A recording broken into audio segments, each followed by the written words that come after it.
Assalamu alaikum, hormatly vatandaşlar. Taparağa salamu alaikum. Ve aleyküm Halmurat. Oğumuzun, bağımızın vatandaşlar. Salamu aleyküm. Oğumuzunuz, bağır mısınız? Buyur Halmurat. Taparağa sağlık gurgurluk mu yaşlı? Allah'a şükür, Allah'a şükür. Keyfimiz bu. Oo, zanımız sağ. Emmek şeyde şunu dileyen. Zanlar sağ olmasın. Taparağa, bugün kubur sohbetleşligimizde gozganmaly bir wajip meseleň biri, el şondan başlaýaly. Bir şunu diýýäli görýän Türkmenistanyň şol pasport çalşygy bolany 10-njy ýylda şo Türkmenistanyň daşary pasporty, çykyş pasporty diýsegim bolýar-da 10 ýyllyk möhlet bilen berildi. Sonra 15-nji ýylda ýene-de şol pasport berilip başlany, ýöne ol eýýän 5 ýyl möhlet bilen berildi. 10-njy ýyllaky 10 ýyl möhlet bilen, 15-nji ýyllaky 5 ýyl möhlet bilen. Indi kim nirde ýaşaýarlygyna garamazdan Türkmenistanyň raýaty bolan adamlar 20-nji ýylyň ahyryna çeldi. Üstümizäki ýylyň ahyryna çeldi. Ýene 2 aý bardy ahyryna çeldi. Ondan soň hemme pasportdan möhledi oturýar. Bir ullokan bir nähili waýsak boljak bu. Oňaýsızlykda bir ullokan bir halkymyz üçin bir urlan duzak bolup durda şuň kun gözüňe tutsak, pandemiýany gözüňe tutsak, ara ýapylgy adamlar ýurda girip çykyp bilen aklar erkin ilçihanalar işlemeli işini eden ak, berja eden aklar, pasportlar çalşylan ak.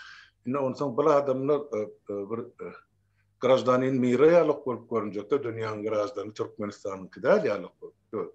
Kanuny ýüzlenmek şeýle bolýardy tapara. Möhleti geçen pasport bilen haýsy döwletde saklansa, hem polisiň ýygnajygy, sorag etjegi, belki saklajagy ýa deport etjegi görünüp duranda. Şoň üçin şu soraglary özüňiz şö bir bilýäningizden habarlatym, ýurduň içinden daşyndan ýa gatnaşyp oturýarsyňyz, şol bilen şu mesele boýunça öz pikiriňizi sizem halka aýdyp berýäsiň. Ýeme Halmurat, bu tüdlok Türkmenin problemleri hemmesi sünni, yani iskustyny diýilýär. Emeli yani näme diýin, gaty döredijilükli diýsegem bolýar. Emme oşo dyrnak içinde bunu adamın kellesine gelmeyecek şekilde insanlara problemi döredip bilýärler de. Bu yürüt edilýärmi ya da bilmedikden edilýärmi? Onun çoğun ben bilemok, bolun yönü görüğü üstüne görüğü, o görüğün üstüne yine de bir topar görüğünü açıyor da. Problem hani. Ne ben şu nemetini bileceğim del. Pasportlarını koyuyan nemediğini bilýän bu böyle ahlumumi ahli Türkmeni değişli bir problemi boljagyny gödüňe getiremokdum on täbäbi, mümkün da. Yani derine açıldı. Onun bu kellemde bir ideýe geldi de. Şu bizim iyileşlemedi. Kärli, hünerli etmek barada. Türkiýede ýaşaşyp görler, o ellerine ne kär var ne hüner var köpsünün ağlawatyny edine. Onun şu derneğin üstü bilen yani yerli nemeler var da valilik diye, belediye diye yani Şuwetde da kamunu ýalak kuruluşlar da, döwlet kuruluşlary. Şolar bilen bir kontakta geçip olan ýürüýte şu neme kär öwrü diýen, hüner öwrü diýen demeler var da kuruluşlary, gurumalary var. Yani o kär diýilen adam şunki talaba göre misal üçin bir ofiste sekreter bolup işlejek boldum. Sen ofisli programı var da içinde bir topar Word, Excel'i görüle her bir topar yani hem bedene üçürüp ofis programı diýilýär da. Şonu bilmeyen sekreter bolup bilen nokta. Hem de yazışma, pozuşma, emailin üstülen yemeden geçiyor. Ya burada yazmalarım oldu. Şu programmaları ne ben mithal edeyim yani yüzlerce nemen kârin hünerin adını almadık da. Yani onu öğrenmedi kıyınlar değil.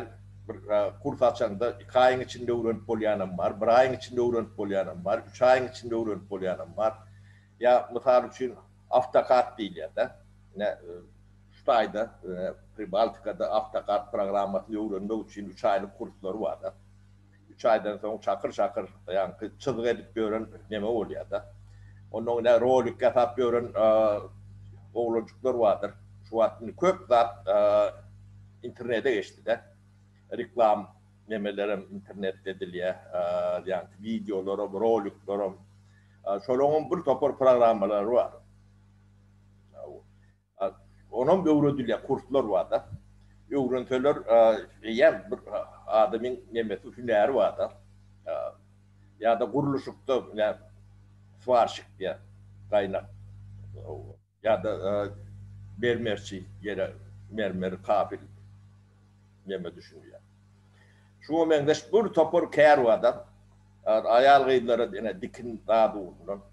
Ne var kuruluştuk olun pandemiye dediler de üşür beyt demet bilem yok şu an karantin olun sok bunu sonu koydular yöne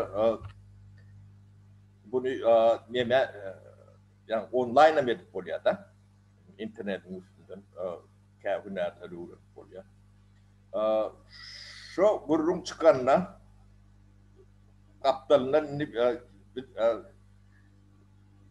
üşüşüp bir matlağa da mediştiler de sonra adamlar dile alan meseleleri problemleri var. Biz bunu başlar olun bizim elimizdeki doküment bu toruya diye de pat. Birinki bir aydan sonra utorya, birinki de erte bir ürün utormalı, gene birinki yan utorup beşinci yine 2 aydan, 3 aydan şu bunu incelep gördük olur 6 ayın içinde 2 milyon adamın dahi ve dışarı yurtta kim var orada hem meclisin pasportun sıroğu geçmeli oluyor. Onun Türkmen'de bir nakıl var. İyil ülen toyda bayram diyen oluyor da Türkmen. O toyda bayram molun ne behilik bayram mol bolu ne hem bekçi kuşun alakta. Bu mesele çözülmeli. Öyle bunu sen men çözüp bilemdik. Bunu devlet derecesinde yani devlet ehli ilçhanalara mümkünçülük vermeli. Pasportlarını adamlar dünyanın hem yerine ilçhanalar pasportlarını çalışanlar. Onun borcudur.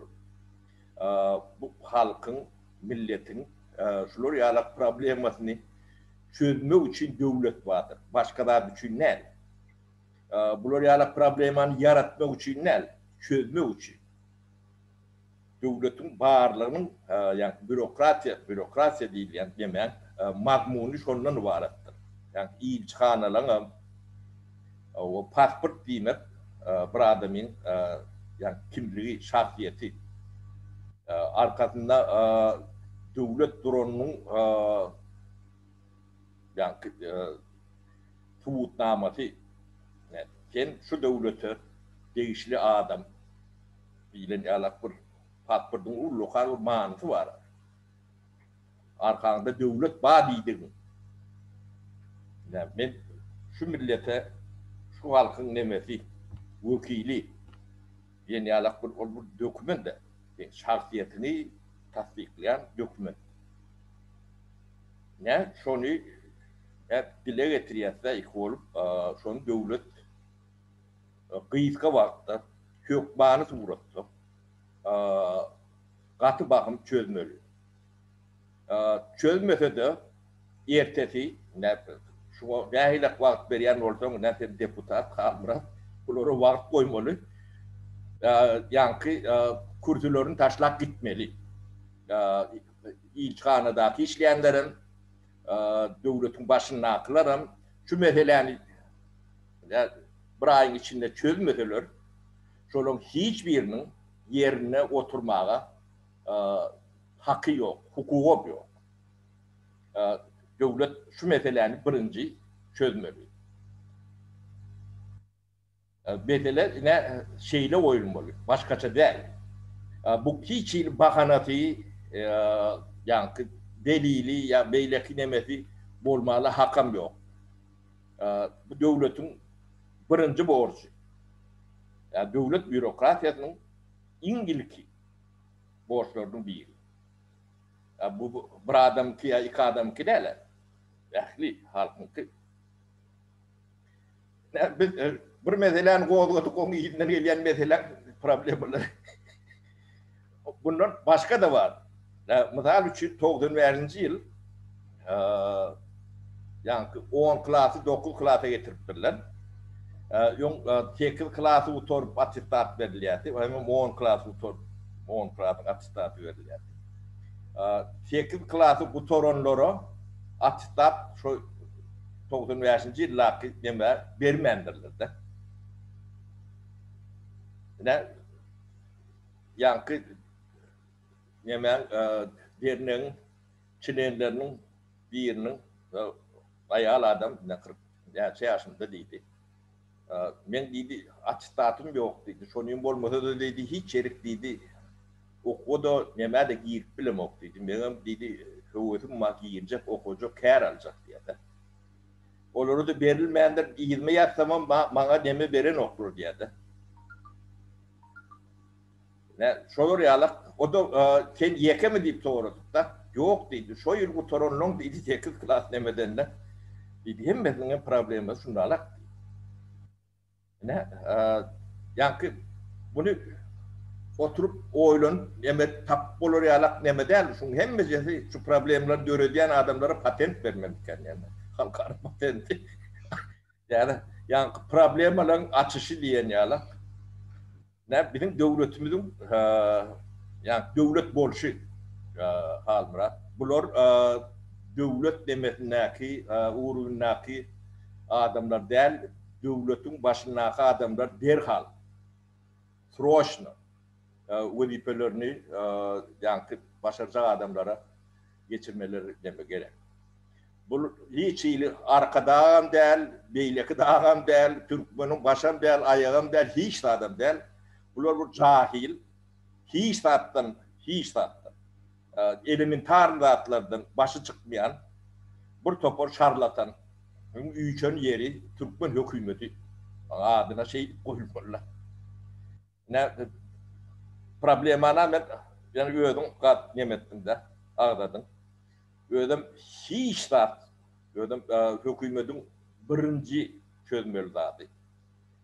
Elementarını, berde öğrenimçiliğim yok, başka bir kıyınçılığım yok. Bunu yani oturup tutuğunun başına yardım etmelerini karar verip çözülmeli da 2 saatin içinde de çözülüyor. Karar alınıyor da onun çözümü onu anlat. Pasport dilinde adım aşıkmaya tipografi yapıyor. Prosedurası, kanun var, düzgün var. Dünyada da ilçhanalar var.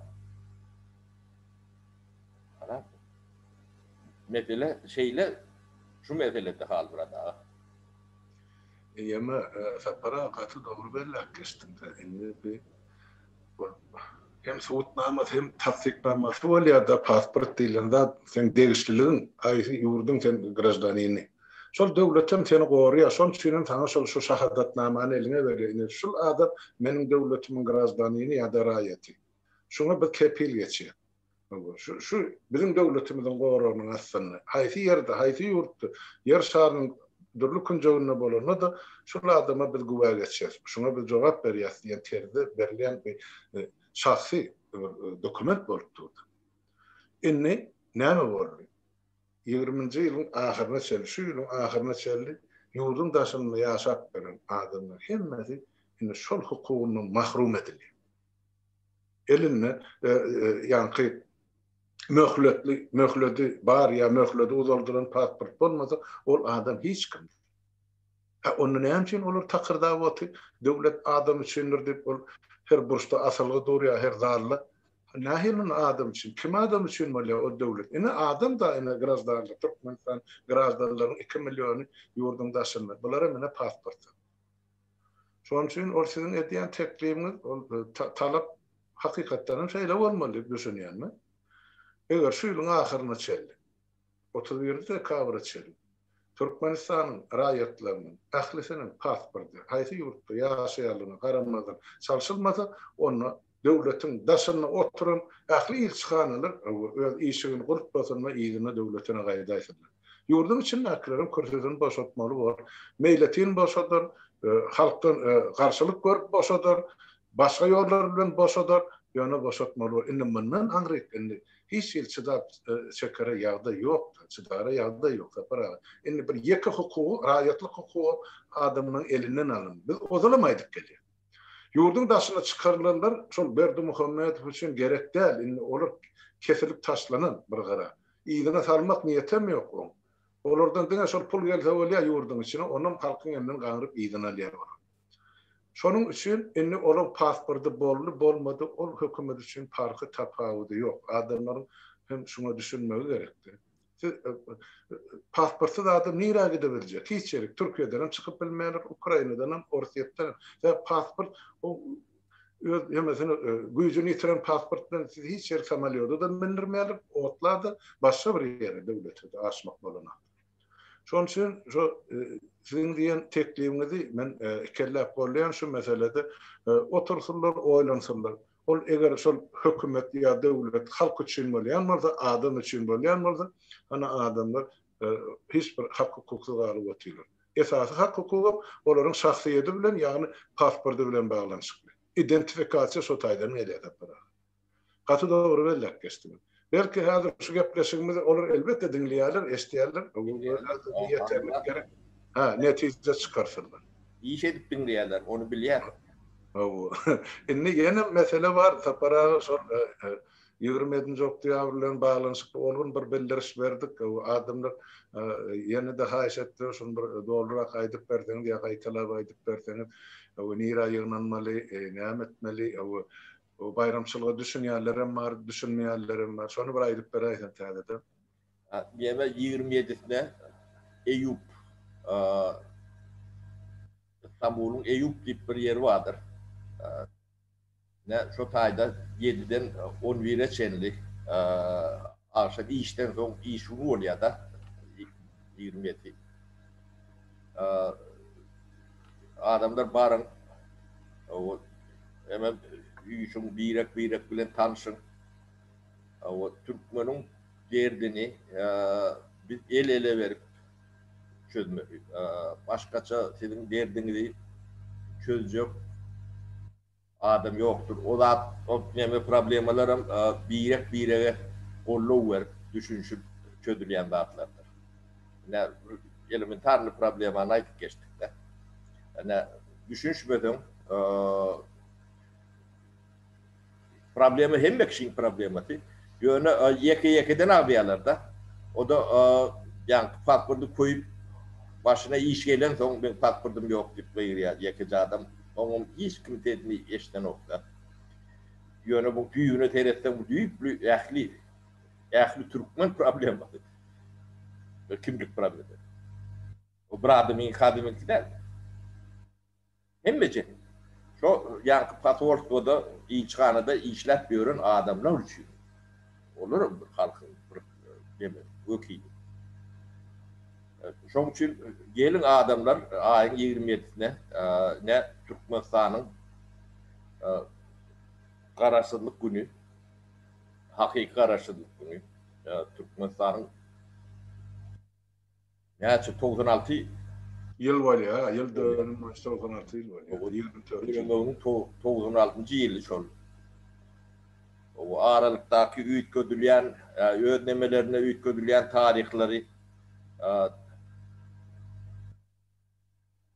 onu devletin öýdi, bellep öýdi nebediýä ýöne bu taryhyna halkyň taryhy, bellemeli taryh. Aşagyna many bar, mazmuny bar. Taryhy taryhlary bar. Ya bu mesele şeýle Almurat. Vatandaşlar wagtyňyz bar bolsa, ýagdaýyňyz bar bolsa, islegiňiz bar bolsa, ine şol 27-sine Yine de 6 günden işlik tagat 7'de deydilerden tapara başa. O. Şonlara barım oturun duşuşun sohbetleşlik edin. Birek ben fikir alsın. Ine şeyde ısmışar gidersiniz vatandaşlar. Onun yine de bir problemi var. Ehli umumi. Şunu halk yüzünü görkezmeli korkuya deme bir nebe var.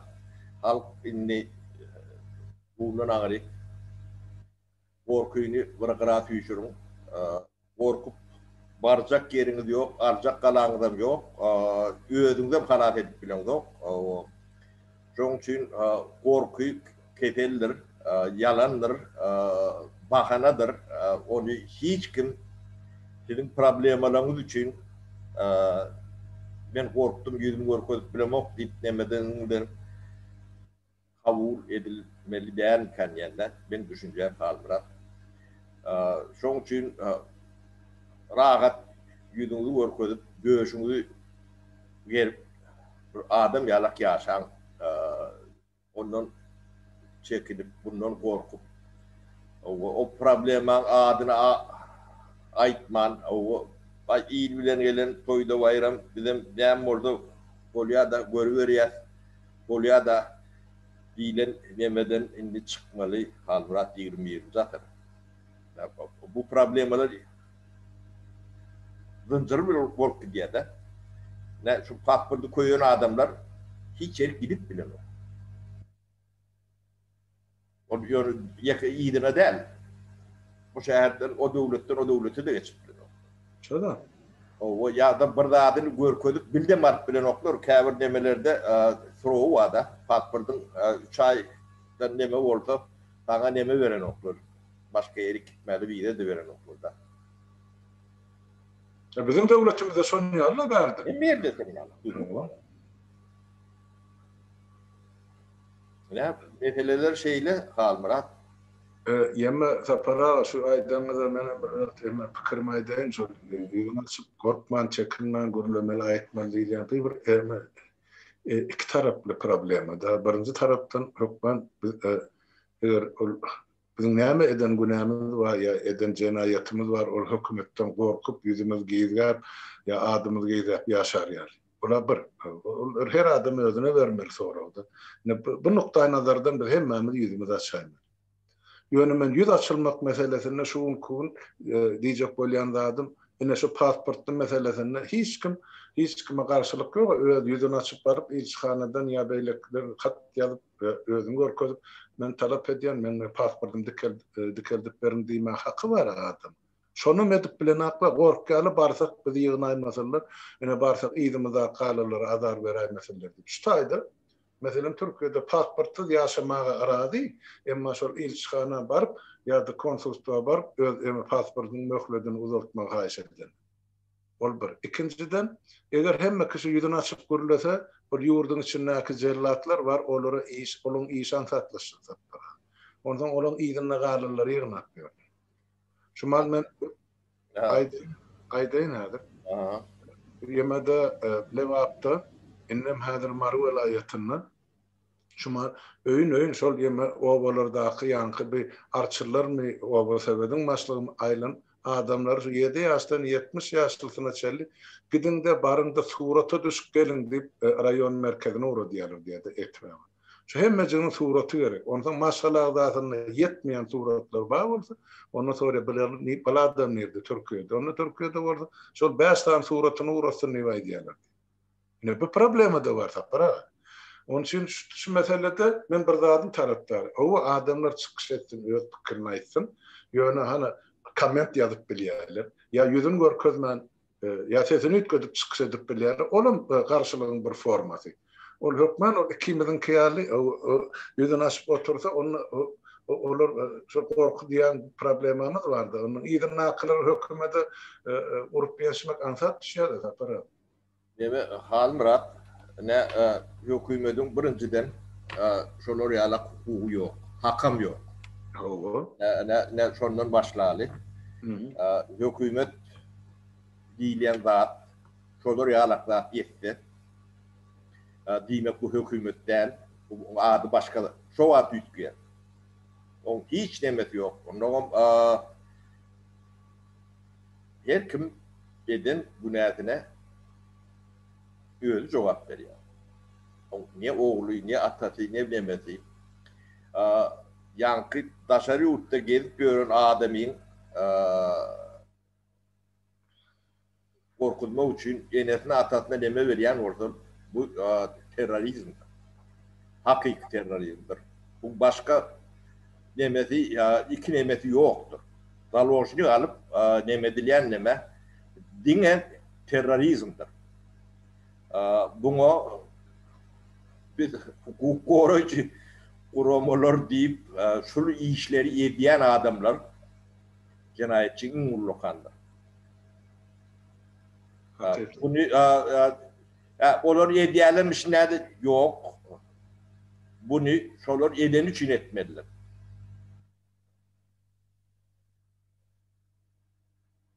Hiç kimin bunları alak deme hakkı yoktur.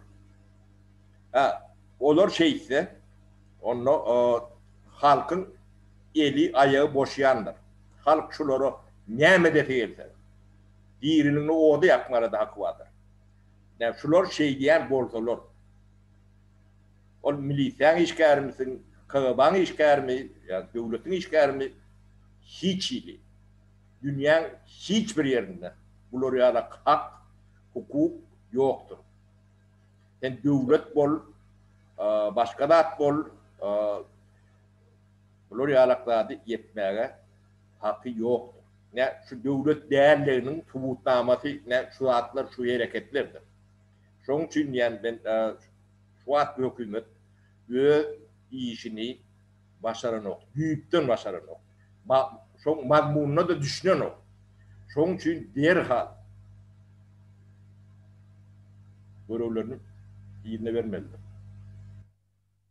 Kime vermeli? Onu ne? İkinci soru. Bunlar devleti idare edip bilen okular. Ne düşünceler var, ne okuyuplar var, ne bilgileri var, ne de isleği var. Ne de istekleri var. Bunun ömrünü uzatacak olup halkın demerek böyleğini ulanıyorlar. On biri ulanış betetilen biri yani korkudur. Korkusundur yani. Onun şundan devletin şu adayından çörü ip görün. Bir topar adam vardır. Bir ne hukuk korucu oranı tanımadık da 140 bin dönüm kendiydik de. Onun başkanı da mı var? Yani sonra bir aşağı köper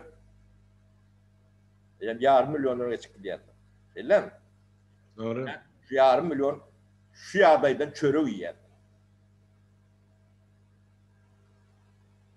Onun üstüne ne ilçhanaları olsun. Ne açısı var orada? Ulan şokulçularını koş. O başlık eyleki beyleki demelerini olsun. Şundan çörü yiyenler.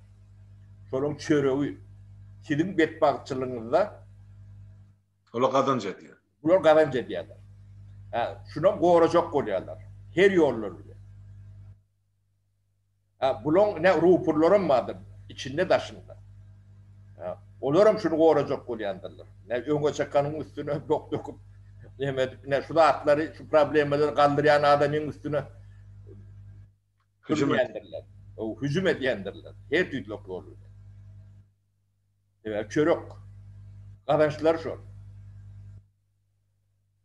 Doğru. Yurdun, devletin kazancı başka olmalı. Halkın kazancı iyi şey demetmeli. İyi şey deryalar mümkünçülükleri de noktur. Hem demetin önüne yani terkirçilik. Ödüm şeyle bir İzabritatelinde terkirçilik demesi. Yani patentlemeli nemeleri vardır şunu. Kıyınçılık öğretmenemeler. Olmadı hem medadı var bir devlette halk aç. Hem yerim var, suğum var, halkam var. Yani tebliğ şeriflerim mümkünçülük veriyor. Yerası bağlılıkları var. Hiçbir devlet. Yer üstü aç, halk aç. Ne yani devlet nadanlığı değil ya da. Devlet nadanlığı şunu yok etmedek yani şu an çörek ip öğrenler var. Devletin nadanlığından çörek ip öğrenler var. 5-10 yılların solun çağlarım şey ip öğren oluyor da. Nedir şu arkadaşlar adamlar yalak oluyor da. Gidecek yeri yok da. Yani çark aylet durun demedi. Göğeler görüp otuyorlar hanım ministerler. Bugün de erti hani vazifesinden pızıp oğuda ne pağılat otuyor. Yani şu iki aralıkta bir kil iyenim oğurlanımı özüm kütüp çıkartmana kayır oldu. Şu tak var yanında hükümeti işte. Onun bu devlette akıl yok. Yani hükümette akıl yok. Devlet değil mi elle? Hükümette. Yani halkın nemetinden peydalanıyorlar da. Denlik diyen oluyorlar da. Denlik. Şimdi den ol hem yani den garip olup oluyor. Den oluyor da. Onu meyad ettiler. Ne reform etmiyor ki. Bir mesela üns veriyor. Yani kalhodlan brigadlar var. Brigadların uçakları var da. Karta. Her karta 25 hektardan az olsa yani teknika efektif olan da. Yani patlayan maşinler, traktörler, köp aylanmalı oluyor, nemetmeli oluyor. Yani kapada düşüyor da. Yani peydali nemet düşüyor da. Biz reform edemizde de şol 25-50 hektardan az olmaz yalak şertlerde olmasa hocalık yöredik bolanokta. O da hem bir şey yetin o. O da düşük kullar. Yani hem bir şey dayıkan olmalıyla mesele yok var. Onun hem bir şey denlik olmadığı için 2 hektardan, 3 hektardan, 5 hektardan paylamalılar. O denlik olur. Onu payladılar. Fotoğraf değil. Onun çörü ip olur. O var. Alma. Doğru yaşın. Büyüğünden ip olur. Onun 30 yıla köpek halkın geday olmasının demesi. Ağzı verecek geday olurlar da. Yani yine de bir tapar, yani iyi ürengenin toyda bayram değil ya da. Yani bayramdan değil ne bizim ya atalar sözlerimiz vardır. Kabir yerlerde ne şular yalak neticede verip bilendir. O üns vermeliler. O halk ay bolya da iyi ürengenin toyda bayram deyip kıraat yüşüp oturuyor da. Büyük eliye kalyan halkının yırtan kovuşma yetirmektir. Başkalarının ağırlığını değil. Ana ne netice. Doğru tapar. Onun ne yaşın? Şu ulukça şu yerde tamamlayalım sohbetleştirmeyi. Bolya hal murat. Vatandaşlar sağ olun. Ünsörüp dinləyiniz için taparağı efendim sağ olun yaşlı. Aydan sözlüm için o inni hükümette otursun oylansın. O şu pasportlu meselede adamlar sizin minni qarada durma. O sizin her birinde değişli bu mesele. Onun için erteki günün gamını şuun kuvundan iyi mesela onu erteki bunun geçiş olacak. Olya onu sağ olun. Sağ olun. Olya iyileştir sağlıkta görüşelim. Sağ olun. Sağ olun.